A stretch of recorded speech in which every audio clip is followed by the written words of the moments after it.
이렇게 다시 만나서 반갑습니다. 저희 교회 건물이 너무 잘 지어져서요. 제 사무실이 좀 춥습니다.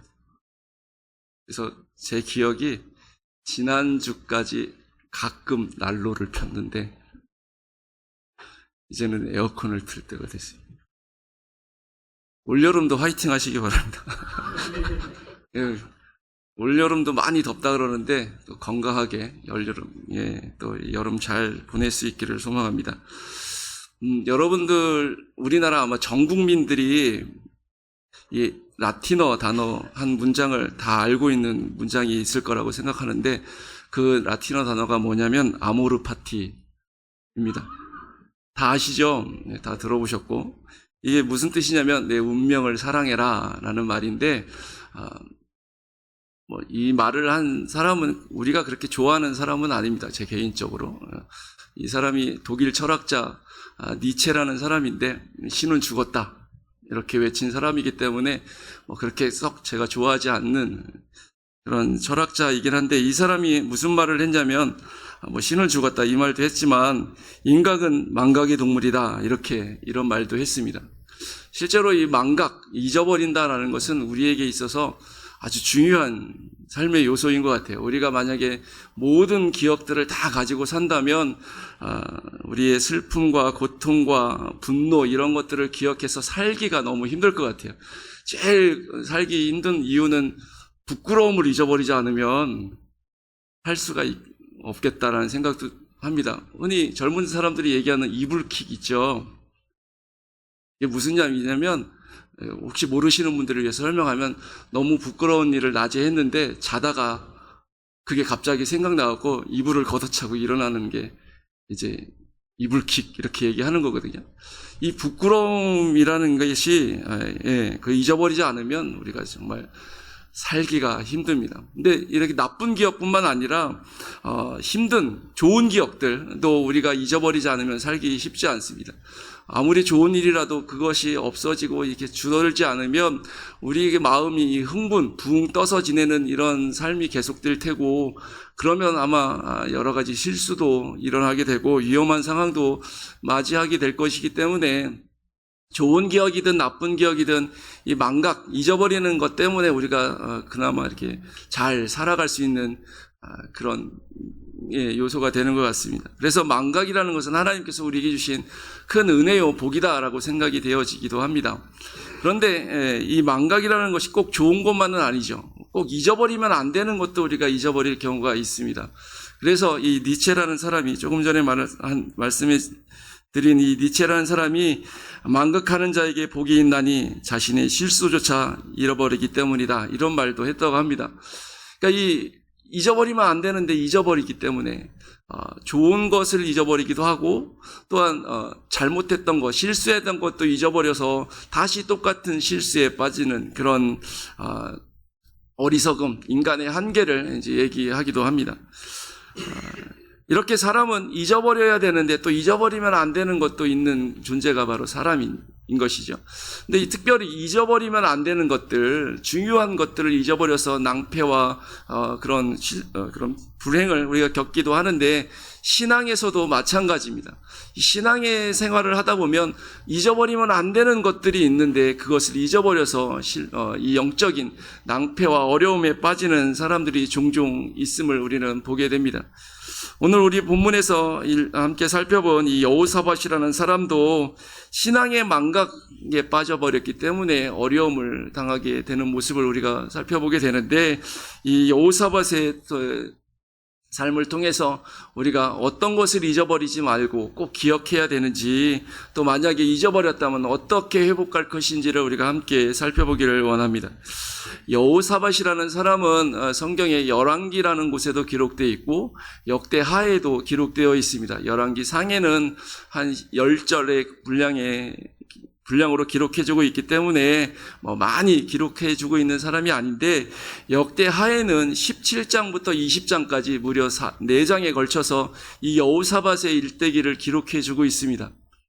이 4장에 걸쳐서 기록해주고 있기 때문에 솔로몬, 그 다음에 히스기야 다음으로, 그러니까 이 역대기에서는 세 번째로 많은 분량을 차지하고 있는 사람이 바로 이 여호사밧이라는 사람인데, 그 성경의 내용을 보면 간단하게 요약하면 17장과 19장 홀수장에는 이 여호사밧이 진행한 개혁과 부흥의 이야기가 기록되어 있고, 그다음에 18장과 20장 이 짝수장에는 여호사밧이 치른 전쟁의 이야기가 기록되고 있습니다. 18장에는 전쟁하러 나갔다가 죽을 뻔한 이야기, 패배한 이야기가 기록되어 있고, 20장에는 하나님을 의지하고 나가서 승리한 이야기가 기록되고 있는데, 이 여호사밧의 일대기를 잠깐 간략하게 소개를 해드리기 원합니다.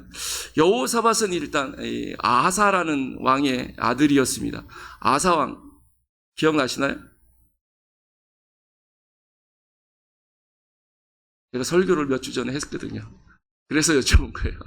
아사왕이라는 사람은 아주 좋은 왕이었습니다. 평생에 하나님을 섬겼던 그런 왕인데, 이 아사왕이 41년 동안 유다를 통치하면서 마지막 3년쯤에 좀 실수를 범합니다. 그래서 하나님의 선지자, 선견자인 하나니라는 사람이 와서 이 아사왕을 책망을 했더니, 이 아사왕이 선지자가 와서 자신을 책망한다고 화가 나갖고 이 하나니라는 선지자를 감옥에 가둬버립니다. 그리고 하나님께서 그 잘못한 것 때문에 아사왕에게 발에 심각한 병이 들게 하십니다. 그래서 이 병 때문에 아사왕이 왕으로서 이 통치를 제대로 할 수 없었던 것으로 보여집니다. 그래서 이 여호사밧이 35살에 아버지가 살아있지만 왕권을 제대로 발휘할 수 없는 상황이었기 때문에 35살에 왕이 돼서, 공동왕이 돼서 다스리기 시작했고, 25년 동안 이 여호사밧이 이 유다를 다 통치했다라고 성경은 가르쳐주고 있습니다. 여호사밧은 하나님을 잘 섬기는 왕이었습니다. 아버지의 본을 따라서 아버지가 했던 것처럼 그렇게 잘 하나님을 섬겼고, 하나님께서 아사왕에게 부귀와 강력함과 평안을 주셨기 때문에 이 아사왕이 굳건했다라고 성경은 말씀해 주고 있습니다. 심지어는 이 아사왕은 어떻게 보면 여호사밧은 아사보다 훨씬 더 하나님을 잘 섬기는 왕이었다, 이렇게 얘기할 수도 있습니다. 아사왕은 자기 혼자 열심히 하나님을 섬기고, 또 물론 주변의 이스라엘 백성들도 함께, 유다 백성들도 함께 하나님을 섬기게 했지만, 여호사밧은 더 적극적으로 모든 유다의 모든 성읍의 관리들을 파견해서, 또 이 레위 사람들과 제사장을 보내서 하나님의 말씀을 가르치는, 그렇게 하나님을 온전히 섬기게 하는 사람이 바로 이 여호사밧이었습니다. 그래서 하나님께서는 이 여호사밧의 나라를, 이 유다를 아주 강력하게 세워주셨고, 주변에 있는 모든 나라 사람들이 여호사밧에게 두려운 마음을 갖게 하셔서 감히 전쟁을 걸어오지 못하고, 평생에 지금까지도 이스라엘과 싸우고 있는 이 팔레스타인, 이 블레셋 족속도 하나님 이 유다의 백성에게 화친을 청해오고 조공을 바칠 정도로 그렇게 강력한 나라로 세워주셨습니다. 하나님께서는 이 유다의 군사들이 100만 명이 넘도록 하셨다라고 성경에 말씀해 주고 있는데, 이 사람들이 그냥 항상 군인으로서 복무하는 사람들은 아니었을 것입니다. 당시에 대부분의 군사 조직은 평상시에는 농사 짓고 양치고 하다가 전쟁이 나면 딱 모여서 전쟁하는 그런 시스템이었기 때문에, 이 100만 명이 넘는 군인들은 평상시에는 농사 짓는 사람들이 많았고, 평상시에는 양치는 사람들이 많았겠지만, 그래도 군대로 모을 수 있는 수가 100만 명이 훌쩍 넘어간다는 것은 이 당시에 이 고대 사회에서는 분명히 아주 강력한 나라였던 것이죠. 그래서 하나님께서 이렇게 여호사밧에게, 신앙의 길로 잘 살아가려고 하는 여호사밧에게 복과 은혜를 주시고 많은 영광을 주셨는데, 이렇게 여호사밧이 부귀와 영광 가운데 있을 때 실수를 범하는 얘기가 18장에 기록되고 있습니다. 이 여호사밧이 어떤 실수를 범했냐면, 북쪽 이스라엘 나라 가운데 가장 악한 왕을 꼽으라면 대부분의 사람들이 아합이라는 왕을 꼽는데, 여호사밧과 아합이 같은 시기에 통치하고 있었습니다. 그런데 이 여호사밧이 그 아버지 시대 아사 왕까지는 이 이스라엘과 유다가 서로 원수처럼 여기고 싸웠는데, 이 여호사밧이 이제는 그 싸움을 그치고 우리 같이 친하게 지내자, 그래서 동맹을 맺자라고 아마 그 제안을 누가 먼저 했는지는 모르지만 아마 여호사밧이 먼저 했을 것으로 분위기상 그렇게 보여집니다. 그래서 이 아합과 여호사밧이 동맹을 맺고 확실한 동맹을 맺기 위해서 고대 사회에서 자주 하던 혼인을 맺었던 것이죠. 여호사밧이 아합의 딸 아달랴를 데려와서 자기 아들 여호람과 결혼을 시켰습니다. 이것이 하나님 보시기에 엄청난 실수, 잘못한 결정이다라고 얘기하고 있습니다. 우리가 읽진 않았지만 18장 1절 말씀을 보면 여호사밧이 부귀와 영광이 크게 떨쳤고 아합의 가문과 혼인함으로 인척관계를 맺었더라라고 말씀해 주고 있는데, 이 말씀의 암묵적인 의미는 무엇이냐면 여호사밧이 하나님께서 주신 부귀와 영광이 커지자 거기에 눈이 멀어서 하나님을 경외하고 하나님을 믿을 때 하나님께서 주셨던 그 도움과 은혜를 잊어버리고 아합 가문과 혼인관계로 인척관계를 맺었다, 이렇게 얘기하고 있는 것이죠. 그러니까 아합이, 이 여호사밧이 생각하기에 내가 지금 부강하고 크게 권력을 끼치고 있지만 어차피 한 나라였고 한 민족인 이 북쪽 이스라엘과 동맹을 맺으면 내 나라의 권세가, 내 영광이 더 안정적으로 더 크게 떨쳐질 수 있을 것이다 라고 생각하고 아합과 더불어 동맹을 맺었던 것이라는 것이죠. 이렇게 인간적인 생각과 판단을 가지고 이 부귀와 영광에 눈이 멀어서 잘못된 선택을 했을 때 하나님께서는 그 선택에 대한 대가를 치르게 하십니다. 그 대가가 18장 내용에 나오는데, 2년 후에, 결혼하고 2년 후에 여호사밧이 아합을 찾아갔습니다. 그런데 아합이 이 여호사밧에게 얘기하기를, 아람이라는 나라가 저 옆에 있는데 옛날에 우리나라 땅을 그 아람이 뺏어갔다. 그러니까 나와 같이 전쟁하러 나가서 그 땅을 다시 찾자라고 제안을 합니다. 여호사밧이 그거 하나님께 물어보고 나가겠으면 좋겠는데요 라고 얘기하니까 아합이 선지자를 많이 불러 모았는데 다 거짓 선지자들만 불러 모았어요. 하나님의 뜻을 모르는 선지자들은 다 하나님의 뜻이라고 얘기하면서 나가면 승리합니다. 전쟁에서 반드시 이길 거니까 나가십시오 라고 얘기하는데, 그 나중에 불러온 미가야라고 하는 딱 한 명의 선지자가 나가면 망합니다. 집니다. 아합 왕은 죽고 큰 위기에 빠집니다라고 얘기합니다. 그런데 여호사밧이 하나님을 믿는 사람이었음에도 불구하고 이미 부귀와 영광에 눈이 가려져 버렸기 때문에 하나님을 경외하고 두려워하던 마음은 이미 잊어버린 지 오래였기 때문에 이 선지자의 말을 무시하고 같이 전쟁에 나갔다가 하나님의 선지자의 예언대로 아합은 화살에 맞아서 죽고 여호사밧도 거의 적군에게 쫓겨서 죽을 지경 직전에 갔는데 하나님께서 특별하게 배려해 주심으로 적군이 마음에 감동을 얻고 그 쫓아가던 것을 돌이켜서 떠나갔다. 그러니까 하나님께서 살려주신 것이죠. 여러분, 이 사람들이 신앙의 길을 잘 걸어가다가 하나님이 주신 형통의 길을 걸어가다가 하나님이 주신 그 은혜를 망각하고 하나님을 경외하는 그 마음에서 돌이키기 시작하며 그래서 세상과 타협하고 잘못된 길을 걸어갈 때 이렇게 어려움을 당할 수 있습니다. 우리가 당하는 모든 어려움들이 다 불신앙에서 오는, 죄에서 오는 것은 아닐 수 있습니다. 욥의 같은 경우에 욥의 경우를 보니까 욥은 의롭고 선하고 완전한 사람이었음에도 불구하고 하나님께서 엄청난 시련과 고통을 주시는 경우가 있습니다.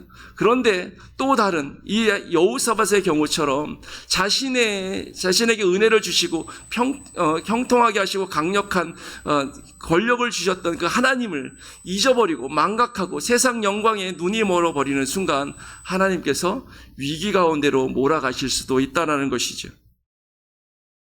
이때 우리는 바르게 판단하고 행동하는 지혜가 있어야만 합니다. 이 여호사밧의 경우에 이제 겨우 하나님께서 살려주셔서 전쟁터에서 패하고 예루살렘으로 돌아왔습니다. 그랬더니 이 하나니에라는 사람의 아들 예후라는 선지자가 와서 이 여호사밧을 책망합니다. 왕이 악한 자를 돕고 여호와를 미워하는 자들을 사랑하는 것이 옳습니까? 이제 하나님께서 당신에게 진노하셨습니다. 그렇지만 당신이 우상을 제거하고 하나님을 찾던 것은 잘했습니다. 이렇게 얘기를 하거든요. 이 예후의 말은 무슨 말이냐면 당신이 지금 하나님을 싫어하는 범죄자 아합을 사랑하고 그들을 도와서 같이 전장에 나갔던 거 잘못한 겁니다. 그래서 하나님께서 당신에게 진노하셨고 징계하실 것입니다. 그렇지만 당신이 이전에 잘하던 것, 우상을 제거하고 하나님을 찾았던 것은 잘했던 것이니까 이제 돌이켜서 하나님을 다시 찾고 하나님을 두려워하는 마음, 경외하는 마음을 다시 회복하십시오라고 권면한 것입니다. 예후 선지자는 이렇게, 예후 선지자가 누구냐면 여호사밧의 아버지 아사를 책망했던 하나니의 아들입니다. 아버지는 아사를 책망했고 아들은 여호사밧을 책망했습니다. 그런데 아사는 아버지 하나니 선지자의 예언을 듣고 이 책망을 듣고 화를 내서 그를 감옥에 가뒀고 이 여호사밧은 이 예후의 선지자의 말을 듣고 받아들이고 인정하고 겸손하게 그 말씀대로 움직이기 시작합니다. 그 말씀이 우리가 읽은 부분의 말씀입니다. 여호사밧이 하나님을 두려워하는 마음으로 다시 이전에 그 하나님을 경외하던 마음을 회복하고 사람들을 세워서 이 백성들 가운데 세우시면서 하는 말이 너희는 하나님을 두려워하는 마음으로 이 백성들을 죄를 범하지 않도록 그 사람들이 율법에서 떠나거나 어떤 잘못을 범할 때 그 죄에서 벗어날 수 있도록 인도해라. 그리고 하나님은 치우치시는 분도 아니고 이 뇌물을 받는 분도 아니고 악을 행하시는 분도 아닌 너희도 하나님의 말씀 가운데서 하나님을 닮아서 그렇게 공평과 정의로 이 땅 가운데서 행하라 라고 그렇게 말하면서 명령하면서 이 사람들을 세우는 것을 볼 수 있습니다. 그리고 그 전에는 이 여호사밧이 친히 이 백성 가운데 유다를 돌아다니면서 하나님을 떠난 사람들을 찾아가서 우상을 제거하고 하나님께로 돌아오도록 독려하는 모습도 우리에게 보여주고 있는 것을 보게 됩니다. 여러분, 예후 선지자가 이렇게 여호사밧을 책망했을 때 그 표면적인 내용만 보면 하나님께서 진노하셔서 너를 책망하시고 심판하실 것이다 라고 그렇게 보이지만 여호사밧은 그 말씀 속에서 하나님이 정말 원하시는 것이 하나님이 나를 벌 주시기 위해서 심판하시기 위해서 징계하시기 위해서 이 선지자를 보내서 말씀하시는 것이 아니라 내가 돌이켜서 다시금 하나님을 찾고 하나님을 경외하고 하나님을 두려워하는 사람으로 나아가길 원하시는구나라는 것을 깨닫고 자기가 그렇게 했을 뿐만 아니라 모든 이스라엘 백성들이 그렇게 하나님께로 돌아오게 하고 또한 믿음의 사람들을 세워서 그렇게 자기가 할 수 없는 부분까지도 그렇게 모든 백성들이 하나님께로 돌아올 수 있도록 하나님을 경외하는 사람으로 설 수 있도록 그렇게 독려하는 모습을 우리에게 보여주고 있는 것을 우리 성경을 통해서 우리가 확인하게 되는 것입니다. 하나님은 우리가 벌받고 우리가 징계받아서 멸망하기를 기뻐하시는 분이 아니십니다. 하나님은 우리가 회개하고 돌이켜서 언제나 하나님과 동행하면서 하나님의 뜻 가운데 살아가는 하나님을 경외하는 백성으로 세워지기를 원하시는 분이 바로 하나님이십니다. 하나님이 우리에게 징계하신다라고 말씀하실 때도 하나님의 마음은 우리를 징계하고 멸망시키고 재앙을 내리시는 것이 하나님의 마음이 아니라 우리에게 생명을 주고 우리에게 미래와 소망을 주는 것이 하나님의 마음이다라고 성경은 선지자를 통해서 우리에게 말씀해 주고 있습니다. 그러므로 우리가 이 땅 가운데 하나님을 경외하는 마음으로 잘 살아가면 좋지만 이 땅 가운데 누구도 항상 하나님을 경외하는 마음으로 살아갈 수 있는 능력이 없기 때문에 우리도 여호사밧처럼 실수하고 실족할 수 있는데 그때가 우리가 어떠한 마음을 어떤 자세로 나가야 하느냐 하나님의 마음을 기억하고 다시 하나님께로 돌이키고 하나님의 말씀대로 살아가고 하나님을 경외하는 마음으로 그렇게 바르게 살아가는 모습이 필요하다는 것이죠.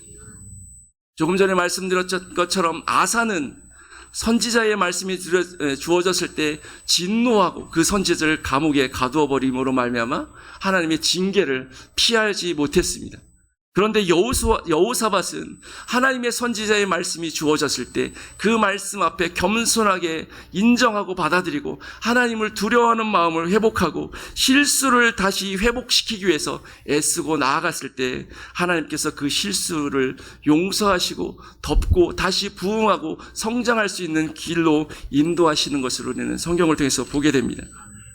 여러분, 하나님께서 이렇게 역사하시는 분이십니다.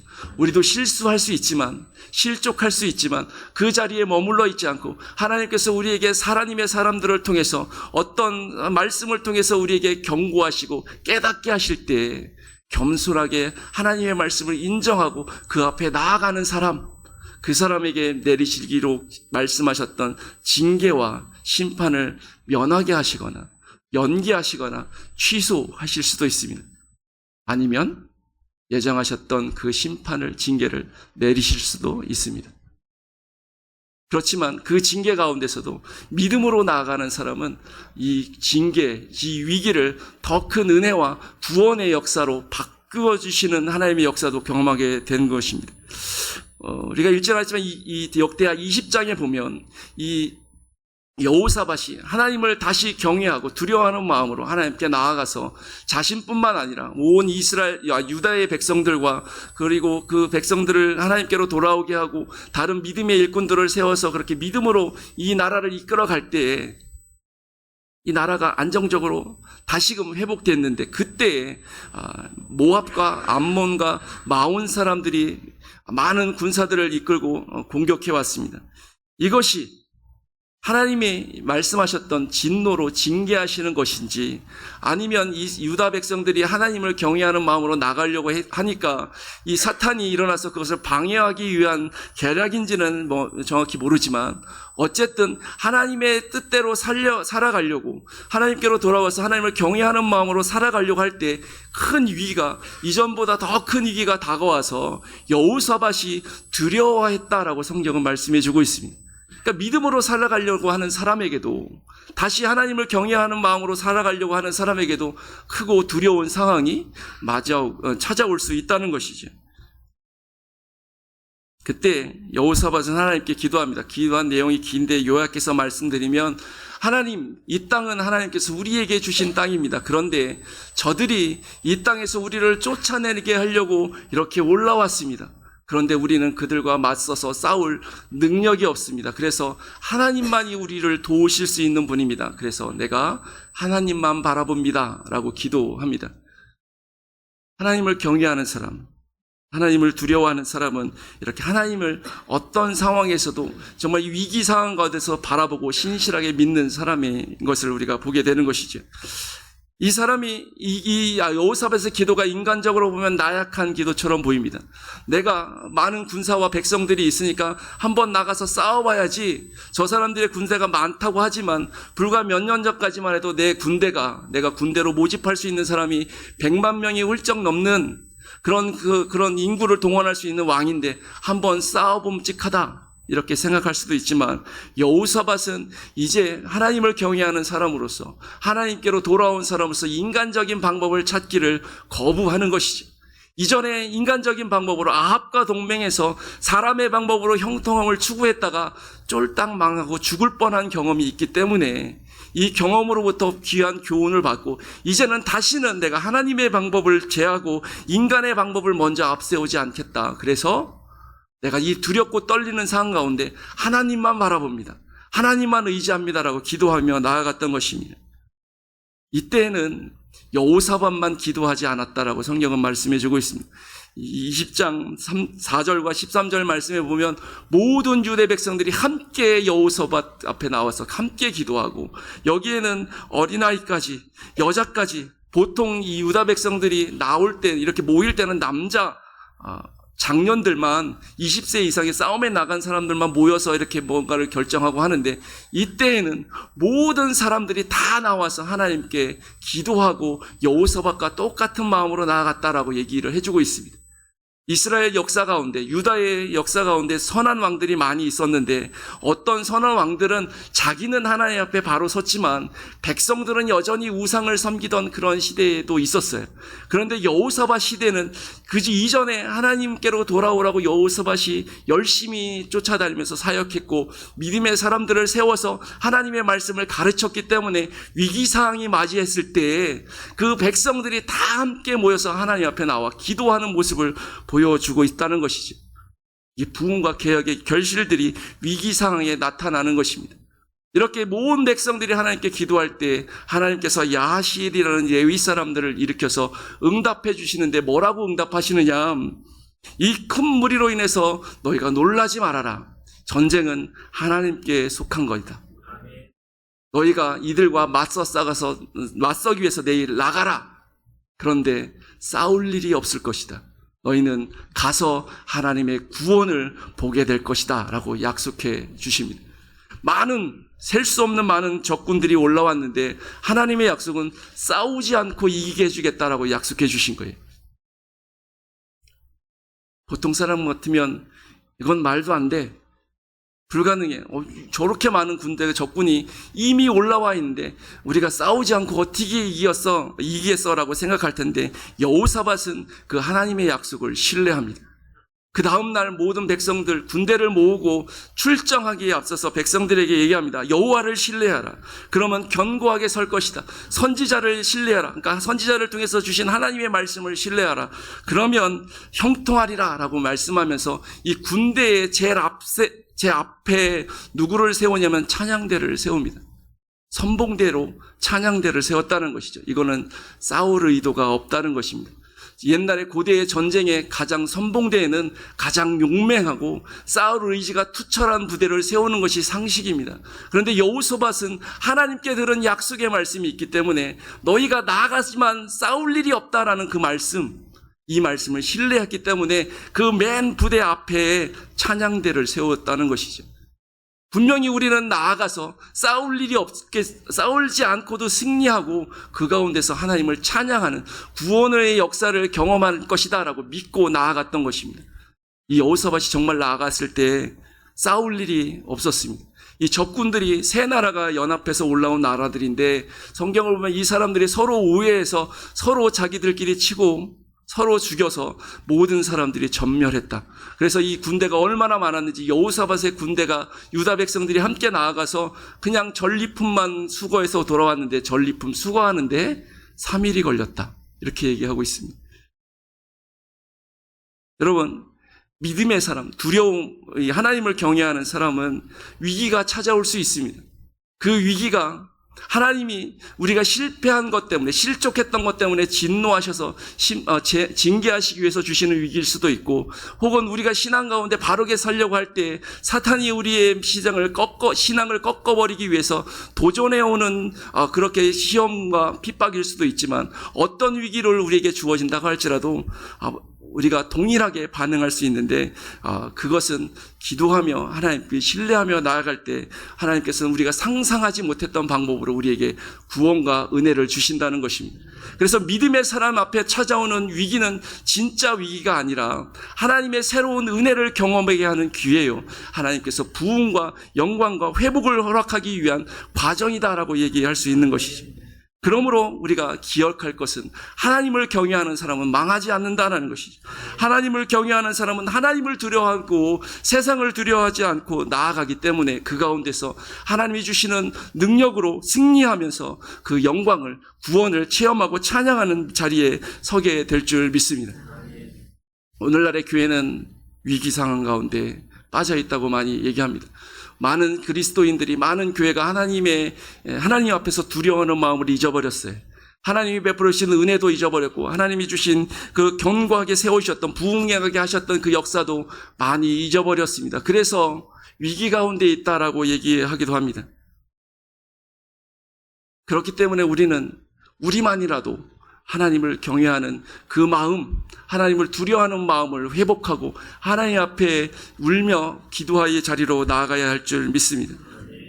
그리고 나아가서는 아직도 하나님을 모르고 하나님을 믿는다고 하면서도 잘못 살고 있는 사람들을 하나님께로 돌이키는 이 여호사밧처럼, 여호사밧이 세운 믿음의 일꾼들처럼 그렇게 이 땅 가운데 우리가 미랄로 썩어지고 사역하는 믿음의 일꾼들이 되어야 할 줄 믿습니다. 그렇게 하나님을 경외하는 사람들을 우리가 그렇게 하나님을 경외하는 사람이 되고 다른 사람을 하나님을 경외하는 사람으로 세워갈 때에 이 위기는 더 이상 위기가 아니라 하나님의 은혜를 체험하는, 하나님의 역사를 체험하고 하나님의 구원의 은혜를 체험하는 귀한 시간이 될 줄 믿습니다. 여러분, 하나님께 나아갑시다. 하나님을 두려워하고 하나님을 경외하는 것을 잊어버리지 맙시다. 그리고 혹시 그것을 잊어버렸다고 할지라도 다시 우리에게 경고하시고 말씀하시는 하나님의 음성을 듣고 그 믿음의 자리를 회복하며 나아가는 주의 백성들이 되기를 원합니다. 이제 말씀을 정리하고자 합니다. 오늘 여호사밧이 하나님 앞에 하나님을 두려워하는 마음으로 잘할 때 하나님께서 형통함을 주셨지만 그것을 잊어버리고 세상과 타협할 때 하나님께서 그에게 징계하셨습니다. 그리고 경고하셨습니다. 그 경고의 순간 이 여호사밧이 정신을 차리고 다시 하나님을 경외하고 다시 하나님을 의지하고 하나님을 찾았고 하나님께로 돌아왔을 때 하나님께서 그들을 회복시켜 주셨습니다. 믿음의 생활 잘할 때에도 위기가 찾아올 수 있습니다. 두렵고 떨리는 상황 가운데 놓일 수 있습니다. 그러나 그 순간에 찾아오는 위기는 더 이상 우리에겐 진짜 위기가 아닌 것이죠. 하나님께서 새로운 구원과 은혜를 경험하게 하는 하나님의 능력을 체험하는 순간이 되기 때문에 그렇습니다. 그러므로 우리가 하나님을 경외하는 이 마음, 이 믿음을 절대로 잃어버리면 안 되겠지만 혹 잊어버렸다 할지라도 다시 그것을 회복하고 하나님께로 나아가는 믿음의 일꾼들이 되기를 소망합니다. 여호사밧은 20장 마지막에 보면 또 잊어버려요. 아합하고 동맹 맺었다가 크게 망했는데 20장 마지막에 보면 아합의 아들도 아주 나쁜 놈인데 또 동맹을 맺어서 무역을 통해서 이익을 보겠다고 함께 배를 만들었다가 하나님이 그것도 막으시는 것을 보게 됩니다. 여호사밧은 기억했다 잊어버리고 기억했다 잊어버리는 것을 반복하는데 우리는 그러지 않길 원합니다. 기억하고 계속 유지되면 좋고 혹시 한번 잊어버렸다면 그 망각에 빠졌다면 다시 기억하고 다시 잊어버리지 않고 늘 하나님이 기뻐하시는 일, 하나님을 경외하고 두려워하는 그런 믿음의 삶을 쭉 이어감으로 말미암아 하나님이 인정하시는 그리고 하나님이 공급해 주시는 은혜로 살아가는 하나님의 백성, 하나님의 일꾼들이 될 수 있기를 소망하고 우리 장자교회가 그렇게 세워지기를 소망합니다. 함께 기도하겠습니다. 하나님 아버지, 우리에게